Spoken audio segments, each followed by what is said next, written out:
بسم اللہ الرحمن الرحیم۔ فرمان مصطفیٰ صلی اللہ علیہ وسلم، اس کے بعد اور زیادہ برا وقت شروع ہوگا۔ حضرت زبیر بن عدی بیان کرتے ہیں، ہم انس بن مالک رضی اللہ عنہ کے پاس آئے۔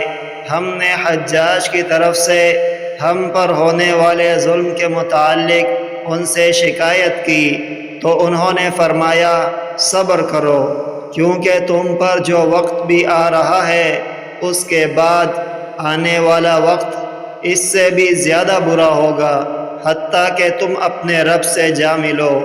میں نے یہ بات تمہارے نبی صلی اللہ علیہ وآلہ وسلم سے سنی ہے۔ رواہ البخاری۔ وعن الزبیر بن عدی رضی اللہ عنہ قال اتینا انس بن مالک فشكونا إليه ما نلقى من الحجاج فقال اصبروا فإنه لا يأتي عليكم زمان إلا الذي بعده وشر منه حتى تلقوا ربكم سمعته من نبيكم صلى الله عليه وسلم۔ رواہ البخاری۔